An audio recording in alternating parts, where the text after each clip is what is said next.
Hello, good people. Welcome back to Ask Mrs. K. I'm Kay Matthews, your host, and today we're having a conversation that I know many of you need to hear, but might be afraid to have.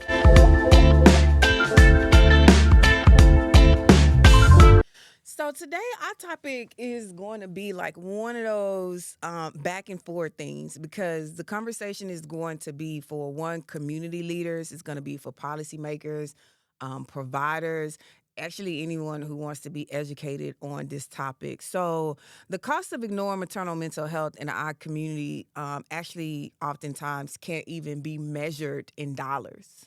We have to start looking at this in the way of what is it costing people in their day to day, in their like lives? How are they impacted mentally by not receiving and getting the support that they need? And I feel like oftentimes those of us who are out here in social service support work, we can't really. I mean, without talking and having conversations like we'll have today, you can't fully understand what we're seeing. The people who are coming to us, what their real, true, unmet need is without having the conversations, which is why we always say the conversation continues. So the goal here is for you to watch these podcasts, listen to this podcast, and keep the conversation going by having these conversations within your own community. And when I say community, I'm saying talking to your husband, your sister, your auntie, just having real, true conversations around what's happening, what's going on, what you're seeing, what you're learning, so that when we get outraged by news stories and things that are happening, we know how to be proactive. I mean, it's one thing to be upset about these things that are happening in maternal health and maternal mental health. But what's our actionable steps that we can take? Because that can be done by everybody. You don't have to necessarily be in the business to be impactful in this space. So, all in all, y'all, this episode is designed to move the conversation forward. Really, truly, this is what Ask Mrs. K is all about. I want to be able to have true, candid conversations about one, the day to day that happens in real life and how it impacts us.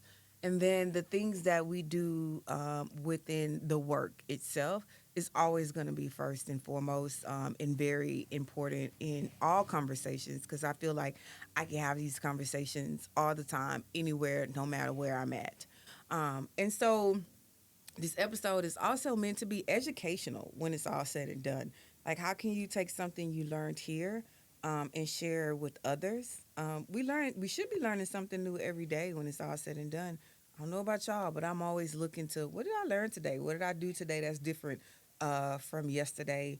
And always being open to learning is how we truly move forward. So again, this podcast episode is really centered around conversations that I'm going to have with all of us all at one time. So we're going to jump right in. I got my sidekick Tony with me today. You may have What's up, heard y'all? him on the sidelines in the first episode. We got an energy going, and so we're going to keep that going and get this conversation started on today's Ask Miss K podcast episode. Sweet, let's get it. Um, so I have my first question to start off with everything.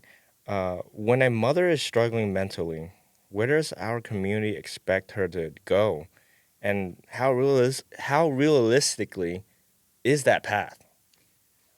Well, first of all, we may expect them to go nowhere. We just expect them to deal with it and to work it out and to figure it out. Y'all, I'm gonna be real. I got my tennis shoes on today. I'm gonna have to take these off because remember, shoes are optional. Um, we don't expect them to go anywhere. We expect them to figure it out, work through it, because everybody's been through it. So the audacity for them to not be able to handle it. So the path to where we expect them to go is unrealistic. The path where we should be creating is an open door, one that says, hey, are you okay? Constantly asking, hey, are you okay? Even if it seems like, didn't I just say I'm okay? Or didn't you just ask, am I okay? None of those things even matter, y'all. We have to start giving more pathways that bring people in than push them out. So the pathway we should be looking at when we think about this is simply, how can I help you? and what that looks like, and also keeping in mind the when you ask somebody how can I help you and they say I don't know, that's a real thing. I don't know because they don't know. And so if I don't know how to help myself and you ask me that question and I'm honest with you and you reject it, then I view it as such. Help is the word. That's the action. Help. I want people to start saying, let's sit down and figure it out because in reality, we do know what kind of help we need. We just don't oftentimes know how to say it or how to articulate it and make it come across that still soothes our own feelings. We're so dismissive of feelings because we've also been taught and embedded a lot of that into our culture, who we are, but we're so dismissive of feelings. Like it's okay that if someone doesn't know what they need, help them to figure it out. And yeah, it may be a long journey, keeping that in mind. I've always said that for years though, when you think about it. You ever ask somebody how you doing this morning and they be say, "Oh, okay." What if that person just started saying, "Well, this morning when I woke up, I wasn't feeling good mentally." This you're standing there like, "That's not what I meant." Say what you mean because you never know what someone is actually going through and what that could lead to. So being open to receive and not push people out, that's the pathway that we need to be following when we're thinking about this. Awesome. Um, so, what would it look like if our community treated maternal mental health like emergency preparedness issue rather than a private matter? First of all, that is a great question to think about Yeah. because there's so many emergencies that happen and pop up in maternal mental health and mental health as a whole. So if we treated this like an emergency get ready kit, we could do the same. So if these things happen, checklists that allows you to look at symptoms, a checklist that says what can I get this person in a postpartum period, what can I actually get them during the prenatal period is also important as well because I never want to skip over that because again we're talking about readiness, right? So this could be something that you start putting together while they're pregnant so you're extremely prepared in the postpartum period. But if we looked at it like that, like the medical emergency that mental health is, we'd go a lot further with being prepared for what's next or what's to come and then the unexpectedness because one doesn't want to experience postpartum depression or anxiety or the baby blues. That's not the expectancy, but it just may be the outcome, right? And how do you get ready for it? I really truly think the quicker that we can engage with folks, definitely the prenatal period, the better the postpartum period can be for being ready, right? You know, it's good to be ready. If you don't ever have to use it, that's great. That's what we're trying to tell you. Be ready and have the tools at your disposal versus searching for the tools and then running into further issues or complications because you have an issue that is continuously being unaddressed because you're not ready or you don't have the right access that you need. Oh, okay. Yep. Awesome. Um, so here's another question. Where do you think stigma shows up most in our local culture, like churches, workplaces, schools, families? Like, how do we reduce it? Mm-hmm.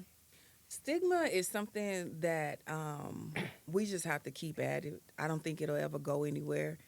Generation to generation, stigma continues to exist. Even as hard as we work, let's just be real, we are working to reduce stigma. Not get rid of stigma, but reduce it. Those are key words. Like, I want people to pay attention to the words that are being spoken. We're not going to eradicate stigma, but we can definitely reduce it by lending the education and putting the right information out there and then sharing the right information constantly. That's also what is important, not just hearing it one time. I need you to hear it like 10 times before it actually probably resonates and sets in with you. You also have to identify, oftentimes we can't relate to someone. It's like, I would never experience that until you experience it. But here's the flip side of that: you don't have to experience everything to relate to it. And so that clear understanding of what we're saying, stigma is going to exist, but we have the ability to reduce it in all of those facets in church, in the workplace, of thinking that a woman should come back to work after 2 weeks. The body isn't even healed in 2 weeks, right? That pressure to be able to deliver and then go back. like nothing ever happened. The closest you'll ever get to death is childbirth. Wow. And the expectancy to just get back to it is not realistic. And most folks fall apart either out loud or in silence. And that's the stigma we have to continue to work towards reducing, not taking on getting rid of it, but simply doing our job to reduce it by putting out good information and educating folks on what's good, what's bad, and everything else in between. Dang, like hearing that, that really like my heart drops to my stomach because it's kind of sad. Yeah. Like it sounds very scary because I don't know. I'm not a Hmm. woman. I'm not gonna be pregnant. But like the fact that the pressure of pushing people to go back to work, that sounds insane. Yeah. And that's our culture, though. That's the culture. That's the shift that we also talk about, that has to happen away from the social norms. That can't be okay. It's not okay. We've actually experienced the effects of that not being okay, but oftentimes we ignore it. We're like, they'll work through it, they'll work it out. They know they have to come back in 2 to 3 weeks. They just make it happen. And I'm saying 2 to 3 weeks, I'm being very, very generous. I mean, you leave the hospital. If everything is all good, you leave the hospital a day or two after you give birth. And sometimes you have to go right back to work the following week. I mean, let's just be real, people, because that's what these conversations are simply about. That's people's real reality. And it may be shocking, but still at the end of the day, that's real talk. We're not making these things up. I interact with all kinds of people from all types of walk of life who have to just get back to it. But that's society. That's the environment that we are in. And unfortunately, we are not all afforded the same opportunities. You know, it's something I feel like I should say in the midst of this around folks who say we all have the same 24 hours. No, we don't. We all have 24 hours, but we don't all have the same 24 hours. Let's just be clear. So some folks have to do more than others, some have to do less. I know that that's a choice, that's a life path, right? But the words that we say, that's what I'm trying to get at. How we utilize words, how we say them, how they are received. I remember the whole sticks and stones may break my bones, but words will never hurt me. That was in the 80s. In this current, I'd rather you hit me with a bat than to say some words with me that are going to set me off and carry it. I'm going to carry it. You know, bruises they heal, but mentally your words, because you know you put feelings into those things. Your neck is moving, your hands are moving, you're physically doing something when you're saying these words, and I'm going to remember that. I'm going to retain that. I'm going to be impacted by that. So even when it used to be said, sticks and stones, I think that was something that somebody else used as a cover up to say that you can't hurt me with your words, but that was really it. You could hurt them with the words. They just figured out a way to cover that up. We've been covering up mental health for so long, and those are the things that I want us to stop continuously doing, is using these old cliches that don't apply, never have, to be honest, using these old cliches that sound good and make people go ooh and ah, and then the impact though is still there when we walk away, like it just disappeared or something like that. So our words are very impactful on so many levels, and that's one of the key pieces to how we, going back to reducing, me saying reducing stigma. That's one of the key pieces. Is our words and how we use them against each other. You know, you can Wow. use them for good, but you can also use them for bad. Right. That comes into play as well. Yeah, and I love how you kind of like broke that like saying down. Okay. Like everyone doesn't have 24 hours. You're right. Like, you know, nowadays on social media, those things pop up. It's like, you have, you know, 24 hours, you have no excuses, but That's true. that's not true and that's not okay. No, To it's just not. like just live by that. No, that's not okay. Sounds good, but it's not real facts. Right. Um this is a question for like healthcare Yeah. providers. Like, how do we ensure screening doesn't become a checkbox if referral pathways are just limited? Yeah. And I get that. I mean, I work with a lot of providers in many different ways, and they're just as frustrated as we are as leaders in this space on what we can do and how we can do it.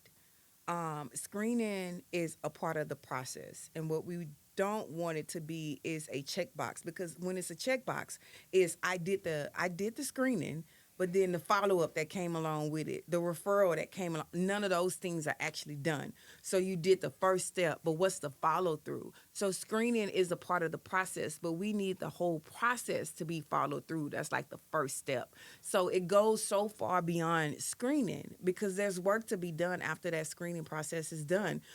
First and foremost, we got to look at these screeners and see what they actually reveal about the person who needs help and support. That's one big major part of all of this, is the person going to get the help and support that they need? Is the referral the right referral? How long is it going to take them to get in to see someone? There's so many other steps. And I know that providers only have a limited time to engage, but this is why this is a collective effort. It is being able to do those warm handoffs to somebody who can continue that process on until the end. You started, and then there's a team in the middle, and then the team in the middle hands it off to the team at the end. Like understanding and looking at it that way, instead of a screening and then done. And then the person doesn't get the support that we need. That's how we are able to curate this true pathway to folks not just being screened and referred, but what happens next after you're referred? Do you actually get in? Do you get Mm. the support that you need? Does someone follow up and say, hey, how did that referral work out for you? So you can have the option to say, oh, actually, it didn't work out for me.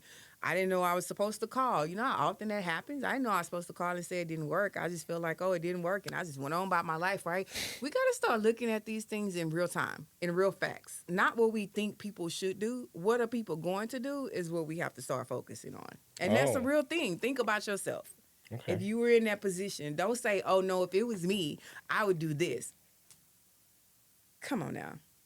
No, you wouldn't. You'd be just like what we're talking about is, oh, I didn't know I was supposed to call you, or, oh, yeah, I meant to follow up on that. Or I did all the things and it still didn't work out. And I was so frustrated. And I just said, forget it. I'm not going to do it. And then when the person calls you and say, how did that work out? It triggers. It's like, oh, yeah, that thing didn't work out. This is what happened. Or the flip side is it did work out. And I'm currently getting the support that I need. I'm happy, I'm moving in the right direction. All of those things happen. But without that complete follow through of that process, we're missing the mark.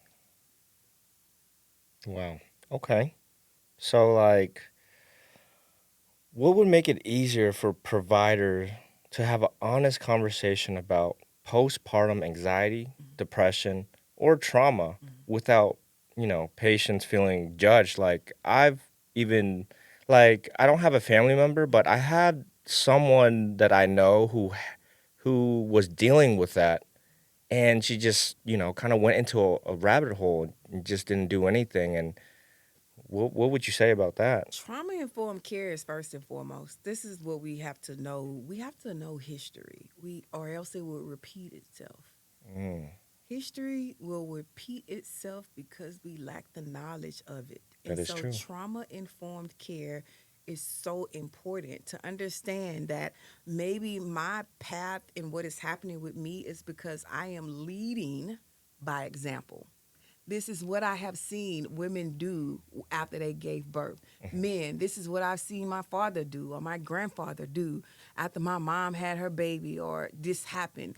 This these steps again are this understanding that everything is not trauma based in the way in the context in which we think. Trauma can come in so many ways. Again, trauma informed care, knowing and taking that history and asking more than just a couple of surface level questions is always going to be important in what we're talking about here. Providers have, again, I go back to being realistic about the limited amount of time they have to react.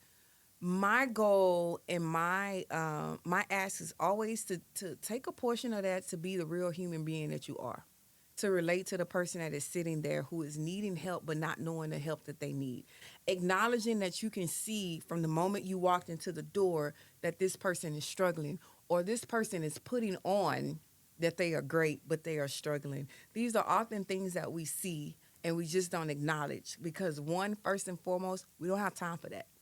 Right. We say it all the time. We ain't got time for that. But the reality of it is you got to start making time for that because that's the very thing that is killing a lot of folks. And when people continuously say struggling in silence or suffering in silence, no, they wasn't. They was suffering and struggling right in front of your face. But you ain't have time for that. Or you didn't know what to do. And even when you don't know what to do, help this person to figure out what to do for themselves. Because again, there's never going to be a one size fits all approach to any of this. Right. None of us are the first to do anything. Let's just be clear. There are a lot of things that were the first, right? But where we're sitting, a lot of these things are coming back around from our history.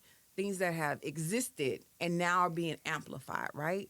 A lot of us are out here creating new things. Don't want to be dismissive of that because I am one of those creators that are creating new things. But keeping in mind, these issues have always existed. This is why there's a continuum of what we call generational curses and things like that. These issues have always exist. How we address them and how we move through them, not away from them, how we move through them is what is important when it's all said and done. And so, in a provider setting, not having the training around trauma informed care and how to recognize these things, that's missing the mark. This is how women are not being screened in many ways, not getting the information and education that they need because there's a lot of baggage. I always say it's the backpack method. People come with a backpack full of things that have nothing to do with you. And unfortunately, but fortunately, you got to navigate that to get to the real issue. But you got to take a little time to get that done. That's just what it takes. It's a little bit more effort, a lot more compassionate care within our healthcare system that offers this up to folks to be able to engage and take advantage of. Wow. Okay. Yeah, because we gotta do something to change it, Yep. right? You gotta break the cycle. Mm-hmm. It's like a loop. And Yep. if you don't change one little thing, it's gonna keep going. Yep. It's that one little thing that could skip and be like, oh, well, sometimes it skipped that generation and went to the next because someone in that skipped generation was like, not here. Hmm. This stops here. Yeah. But then it continues. If that person is just a backbone of things and holds it together, Correct. this is what I talk about in this space of foundational work. Right. You got to leave a blueprint for people to follow when they forget. Right. And they can go back and they can look and be like, that's not working because, oh, I skipped this or I'm not Yeah. doing this or, oh, I haven't incorporated that. We got to do more blueprint, more foundational work so that folks have something to go back to. So you're not always trying to figure things out. Life is hard, right?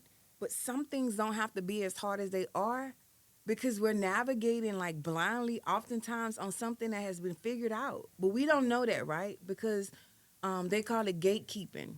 Right. I'm not sure why we do that, first and foremost.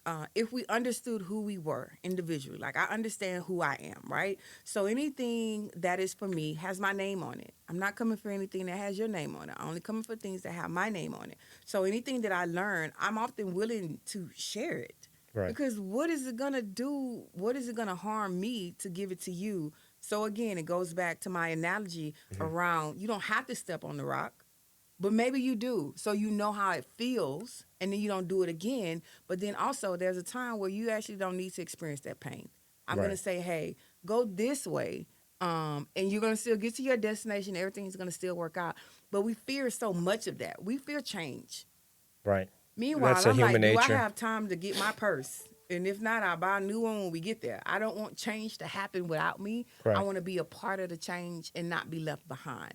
So all of these factors come into play in what I'm saying, full circle about the changes that we have to make within ourselves. And even though there are protocols in place, we have the ability to change those to adapt to the person that is sitting in front of us because the one size fits all approach is killing us. Right. And it's kind of like that saying of like, teach a man to fish and he'll Mhm. fish his whole life. Yeah, Like, exactly. Don't just buy it to me. Tell me how you got it, and so I can go and get it. So right. I can continue that, and then teach the next man and the next man. That's growth. That's how we get better collectively. But if you Of only course. want to be the one to catch all the fish for 100 people, At some point you're going to get tired Yeah. of being the only one Right. who gets to do that for Right. everybody. That is 100. exhausting, whether folks want to admit it or not. Baby, this not it's not my life. It's not what I want. So no, it's exhausting when it's all said and done, and we have to be real about that. But that makes people think that we're gonna be less than if we're that real. Well, I'm that real, and I'm not less than. I know what it is and what it takes, and the realness of it is it can be exhausting, Right. and it can be times where you just like, I don't have it in me today. Those are the Exactly. times also where you should pause and you should catch your breath Right. because your body is telling you that's exactly what needs to do. You just need to follow and listen. Okay. Okay, well, I'm gonna change it a little bit, and Mm-hmm. we're gonna go into like for policymakers and decision makers. Mm-hmm. Like, I have a question. Yep. So, what would accountability? Sorry. So, what would accountability look like?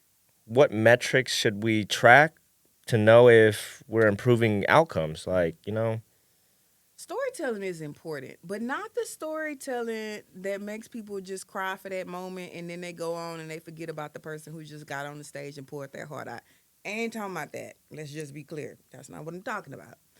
I'm talking about the storytelling that makes you walk away and think like, that was me.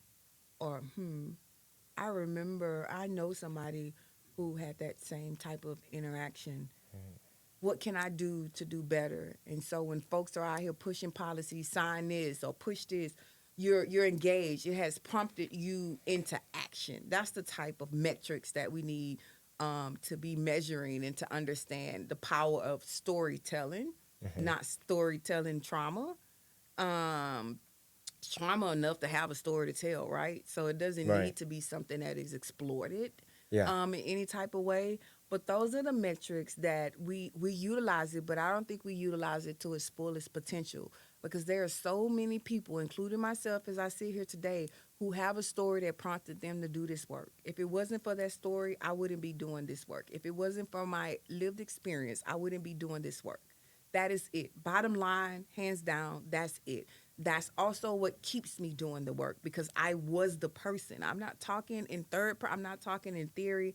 I'm talking in experience. And so that alone tells you the impact of storytelling, tells you the impact of live experience that prompts somebody to do the things that not just me, others are doing on the daily because of their experience. Those are the things that shift policy. Those are the things that make policies that you thought were great better when you're having interaction with folks who have lived experience to get the true understanding of you may think this is what community needs and wants, but the real is actually talking and engaging with community and learning from them and learning from their experiences full circle. Wow. And those stories are like honestly golden nuggets. Mm-hmm. You got to see it like that Mm-hmm. because it makes you move. Yep. It's just like a movie, kind of. Yep. Yeah. So, next question I have is what's one structural change we can implement in like the next 6 to 12 months that would immediately reduce like the risk for mothers out there Mm-hmm. in our community and the world, really? There's so much going on. I think all the time about those stories that make it to social media, that make it to the news, and then I also on the flip side of that think about the stories that don't make it to the news and don't make it to social media. I think about the stories that come across my own desk about maternal deaths or those related to mental health. And one of the things that I feel like and will continue to push is awareness is key. Access to resources are key. This is how this whole thing changes full structure. This is how the structure of what we are existing in now can change if we have a true understanding of structurally what is broken, right? But it goes back to foundation because I always say if the foundation is strong, you can knock the house down and you can build again over and over. But understanding the structural changes that needs to happen, that's the key component because we're missing the mark on that. We're letting things, there's a crack here, but it's not visible. So we keep moving, right? And then another crack happens and we keep moving because nothing's falling apart. Meanwhile, on the surface, nothing's falling apart, but behind the scenes, everything is falling apart. So Right. understanding how that applies to the work, how that applies to real people, how that applies within our policy realm, where we have these structural cracks that everybody ignores, and then when things fall apart, it's like, oh, I had no idea that that law was in place. I had no idea that that was how this worked. Well, it was always there, and it was always showing that it was falling apart, and we were looking right at it and thinking, no, it's good. Nobody said anything. Nothing major has happened. So Right. I want us to get to a point where things don't have to make it to TV and make it to social media. We're just Right. full circle doing better and implementing policy structure changes amongst ourselves. This is why every state is different. And every state has the ability, and some do better than others. Let's just be clear. I want It's us to true. start learning from some of those who are doing it right versus some of those who are not doing it so right, that are really truly impacting communities in negative ways. And so the amplification of policy in this realm is so important, because those things impact whether you make $25,000 a year or you make $500,000 a year. Right now, Mm, those two things don't mean nothing, gotcha. because it doesn't negate you from experiencing a maternal mental health complication, a maternal health death. It doesn't exempt any of us. That is what I am saying. The way in which we live and have access to this thing I'm talking about, it don't got no barriers. You can have the best of the best and still have something happen that lends to an adverse outcome. And Man. so we need to see it as such. I can't see you, oh, you don't make as much money as I do, so I'm going to be good, you're going to be fine. Meanwhile, you may walk away just fine, and I'm walking away not walking away. And so when we look at it in that way, and we look at the shift that happens within policy and procedures and things like that, that's what I'm talking about. Like the big picture, where Right. some of this stuff, it don't discriminate. Mm-hmm. We discriminate. But these ways of things happening are not discriminatory. Some things you have to call them what they are. The systematic changes that need to happen are certainly inclusive of racism and a lot of other different factors. But Yep. let's just be clear, there's a lot of other different factors, first and foremost, that are inclusive of a lot of things that we ignore. So we don't say the word racism, we feel like those things aren't important. No, they're just as big as factors as those things as well. That actually popped up in my head. Yep. Yeah. The policy piece is so much of the past embedded in how we form and create the future of policy. And again, we tend to repeat history because we don't know it. And so, with that being said, when it comes to policy, you have to know what the past has introduced in order for these things to happen or these things to exist. And what Right. is your role to assure either that they are good things or they are bad things that no longer need to be pushed forward. Okay. Yep. Wow. I mean, that's Good. real. I mean, Yeah. that's real. Like Yeah. that. I mean, that's the day and age we live in, and Mm-hmm. it needs to change, or Yep. else it's just gonna be a loop, Yep. like we said. But so then, how do we move this conversation from awareness to action? Like, what's the next concrete Mm-hmm. step after people say this matters? Keep talking.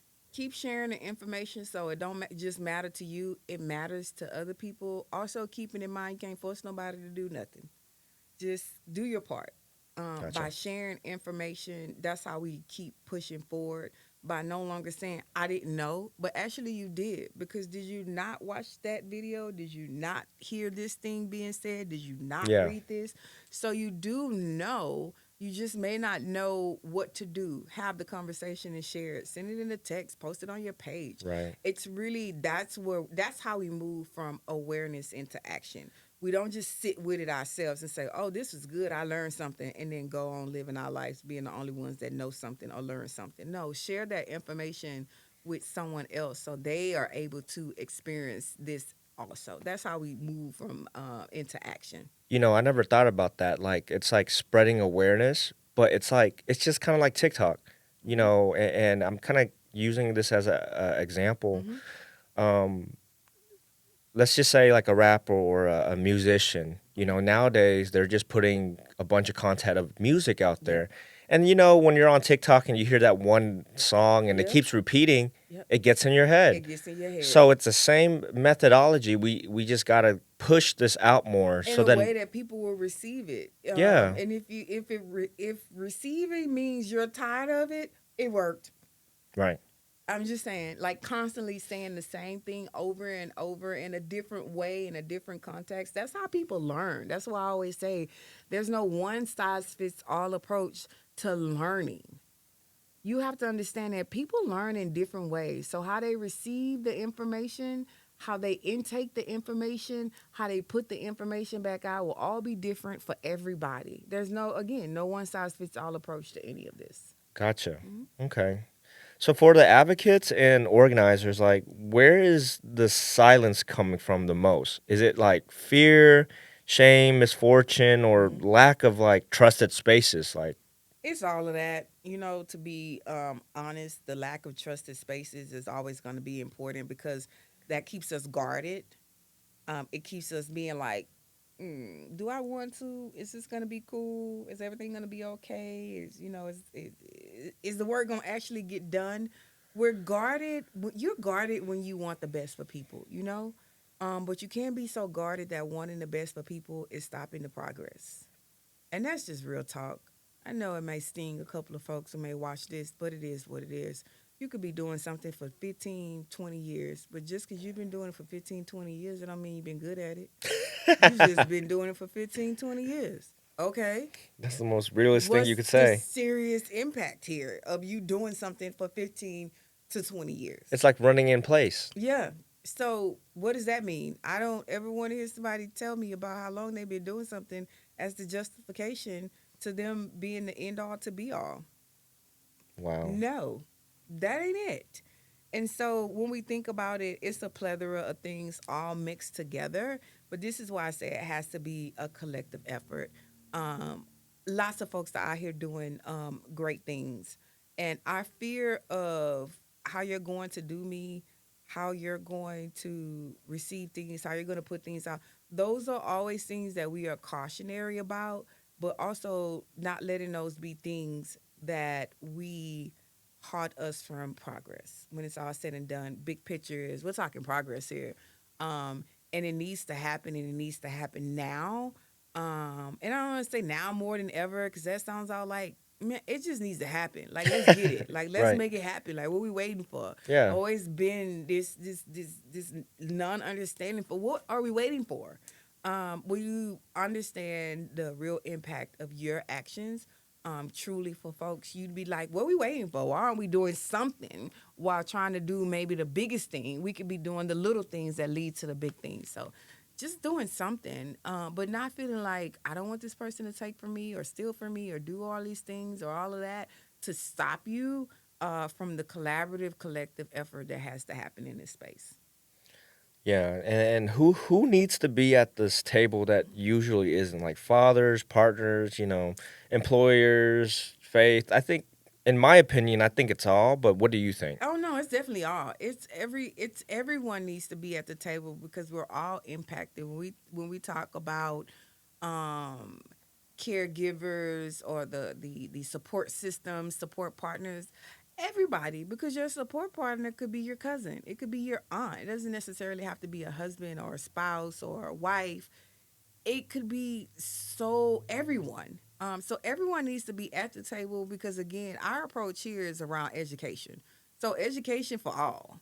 The understanding clearly around what needs to take place, what could take place, what could happen, how to react. All those things are important for everyone to fill in the gaps. We're talking about here with the collective effort.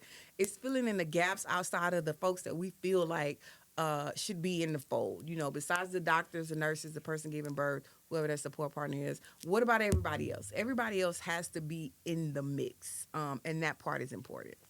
Oh, okay. Yep. Um, what? Okay, I got it. What messaging helps people understand this isn't just a mom issue, Hmm. but community health and stability issue? Yeah.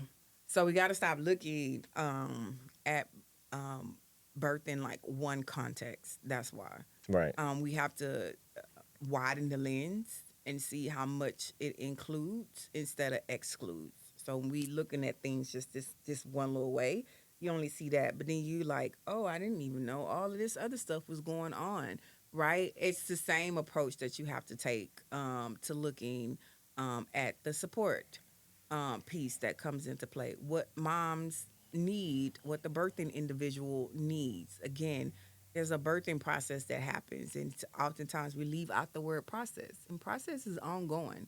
It's not like, oh, just get to this 6 weeks and you're good, because everything magically just happens before 6 weeks. Some things take years. Let's just be honest and Right. truthful about that. Hmm. Yep. And it's very important for like I'm bringing, I guess, gender into this. Mm-hmm. Like the men's side, they need to understand this because yeah, they don't have ovaries or they don't have to carry a baby, but you are a partner for somebody like your girlfriend or your wife or whoever.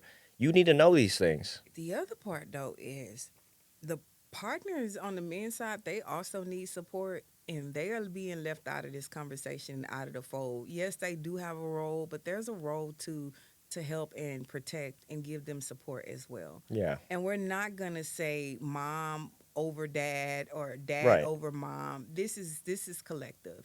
Yeah. They often can experience some type of mental instability in 100. that postpartum period as well. Oh I yeah. mean, there's a stigma there that says men don't experience postpartum depression, but men do. So, we'll definitely expand on that conversation at some point throughout the podcast because that's facts. That is I'm big. Yeah. talking true family dynamic that has to Mhm. happen here, and it doesn't exempt anyone's mental health, especially not the partner who is expected to help the person who gave birth. They are a 100. part of that process when it's all said and done. So I'm gonna leave that there because I have more to say, so we'll have more to come on that. But it's definitely a piece that we're not talking enough about to Mhm. have men come to the forefront and talk about their mental health struggles in the postpartum period as well. And I'm gonna leave a little Mm-hmm. small like sample size, Mm-hmm. and we'll carry it on to the next episode. Mm-hmm. But you know, in a man's perspective, they're probably thinking like, "Oh, well, how can I help?" Like it's like the mental battle of, "I don't. This is foreign to Yep. me. I don't Mm-hmm. know what to do." Yep. And then there's a baby coming, and I gotta go work, and I gotta make Yep. money, and this and that, pay bills. Mm-hmm. Like that's a lot, Yeah, you it know. is. So finding the balance is what we'll be talking about on that subject, but definitely not leaving them out of the fold by any means at all. Perfect. Mm-hmm. And I got one last question. Okay. So, how can we amplify stories efficiently, without making individuals feel exposed or responsible for proving the problem? Mm-hmm. What would you say? Respectfully doing so, allowing that person to have true bodily autonomy over their story. As a storyteller, I am always first and foremost concerned and focused on, am I depicting your story the way you want people to receive it? That is important. I do not want to pull out all of the trauma points in your story. For what? I always say the one thing I own out here in this world is my story. And no one can tell my story better than I can tell my story. And so, with that understanding of telling other people's story, they have to be there. They have to be inclusive because it's not mine, it's not ours, it's theirs.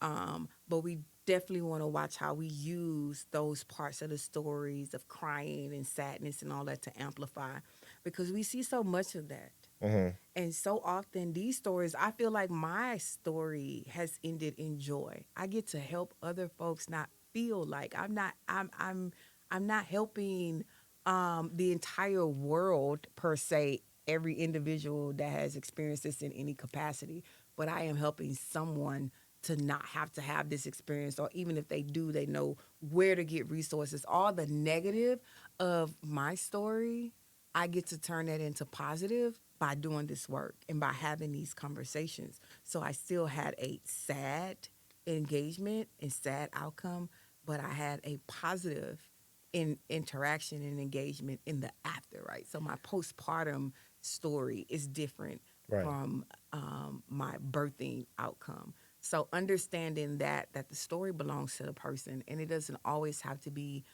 around the trauma.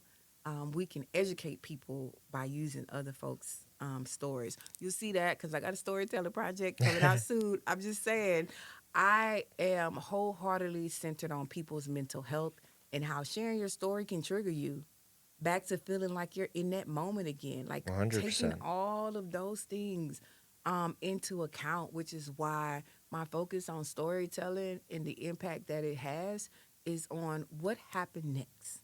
Right. Sometimes we don't focus enough on what happened next. Tell me about what happened and then what happened next, because what happened next is why you're sitting here talking to me. What happened Mm. next means you are surviving, not survive. You are surviving because after something traumatic and you're doing day for day, you're surviving, meaning that's active. Right. And you're just carrying all these scars and wounds while you're walking amongst life. Yeah, and so you're surviving. And so tell me about that. Tell me how you're surviving.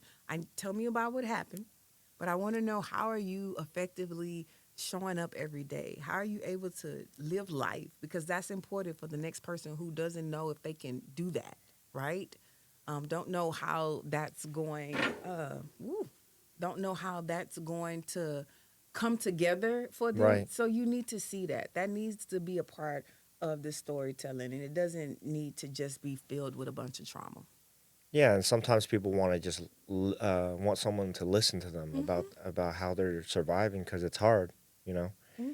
But that's what makes them strong in a way too. You Yep. know, like imagine holding all these scars and you're just walking through life, and that's a lot. That's that's so.